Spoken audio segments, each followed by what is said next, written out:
Association নির্বাচনের ফল নিয়ে প্রতিক্রিয়া ব্যক্ত করলেন ত্রিপুরা রাজ্যের বিরোধী দলনেতা জিতেন্দ্র চৌধুরী।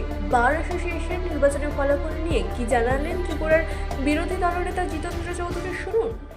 সন্দেহে এটা অত্যন্ত যে একটা ইতিবাচক একটা রাজনৈতিক ঘটনা আমি বলবো। অবশ্যই যে সংবিধান মঞ্চ তৈরি করে যারা বামপন্থী সমর্থক এবং কংগ্রেস দলের সমর্থক এই আইনজীবীরা তারা জোরবদ্ধভাবে লড়েছেন এবং লাগাতার সম্ভবত এটা চতুর্থ জয়। 2018-র পর ভারতীয় জনতা পার্টি আরও বহু সংস্থা জোর জবরদস্তি এবং আরও নানা উপায়ে দখল করলেও এই সংস্থাতে এখন দান বসাতে পারেনি। এতে এই ত্রিপুরাজ্যের সংখ্যাগরিষ্ঠ মানুষ তারা যে পেশারই হন, বিজেপির রাজনীতিতে তারা অত্যন্ত যে বিরক্ত এবং এটাকে সমর্থন করে না।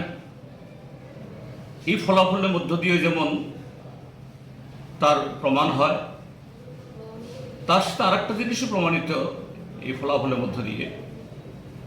যদি সুষ্ঠু নির্বাচন হয়, এটা ল্যান্ডসের নির্বাচন হোক, প্যাক্সের নির্বাচন হোক, ত্রিস্তর পঞ্চায়েতের নির্বাচন হোক, বা এই আগরতলা মিউনিসিপ্যাল কর্পোরেশন, বিভিন্ন নগর পঞ্চায়েত, তার সাথে বিধানসভা, লোকসভা, এডিসি, বিজেপির যে স্থান নেই, ত্রিপুরাজ্যের মানুষের মন থেকে যে বিজেপি উঠে গেছে, তার প্রতি যে মানুষের ঘৃণা এই বারের নির্বাচনের মধ্য দিয়ে এটা আবার নতুন করে প্রতিফলিত হয়েছে।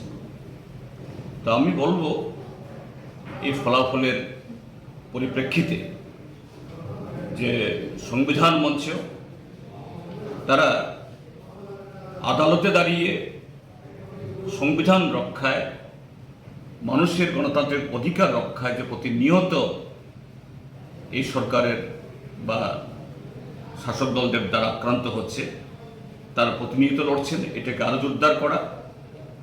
তার পাশাপাশি ত্রিপুরার যে গণতন্ত্র পুনরুদ্ধারের জন্য এরকমভাবে যদি ঐক্যবদ্ধভাবে যদি আমরা সমস্ত ক্ষেত্রেতে আমরা একসাথে নামতে পারি, তাহলে এই স্বৈরাচার বিজেপি এবং তার সহযোগী ত্রিপুরা মথা IPFT এদেরকে পর্যদস্ত করা সম্ভব। এটাকে মাথায় রেখে যেন সমস্ত গণতান্ত্রিক সংগঠন আগামী দিনের জন্য তৈরি হবে, এটাই হলো আগামী দিনের একমাত্র রাস্তা এবং এটাই সে পথ দেখাচ্ছে। এটা উল্লেখ করতে চাই, গতকাল যখন এই নির্বাচনের ফল গণনা খুব স্মুথলি চলছিল, নিরবচ্ছিন্নভাবে, শান্তিপূর্ণভাবে, কোনো ধরনের বিপত্তি ছাড়া, হঠাৎ করে সেখানে বিশাল সংখ্যক পুলিশের উপস্থিতি। এর পেছনে কি ঘটনা আমরা জানি না। যদি পুলিশ তার একটা নির্বাচন হয়েছে,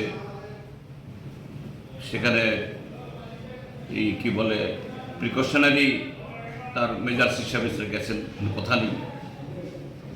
কিন্তু আরেকটা সূত্রে, এটা কতটুকু সত্য আমি জানি না,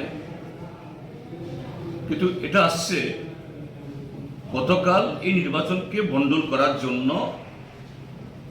যারা হেরে যাচ্ছিল বা হেরে গেছে, তাদের একটা ক্যাম্পের তরফ থেকে কিছু একটা পরিকল্পনা হয়েছিল, পুলিশ এটা আঁচ পেয়েছে।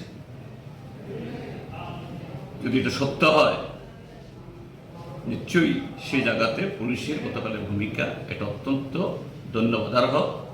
আমি তাদেরকে ধন্যবাদ জানাবো। অহেতু এরকম একটা গণতান্ত্রিক নির্বাচনের ফলাফলকে অন্যদিকে দাবিত করার আরেকটা কলঙ্কজনক অধ্যায় গতকাল রচিত হতো, এটা হতে দেয়নি পুলিশ। তো পুলিশ ইচ্ছা করলেই আইন শৃঙ্খলা তারা বজায় রাখতে পারে, শান্তি বজায় রাখতে পারে। এই ঘটনা আরেকটা কারণ। আর এটা এ রাজ্যের শাসক দলের কাছে একটা হুমকি, সর্বত্র এই পেশিশক্তি দেখিয়ে তাদের কর্তৃত্ব স্থাপন করা যায় না। এটাও যেন এর থেকে তারাও যেন শিক্ষা নেয়। पिताजी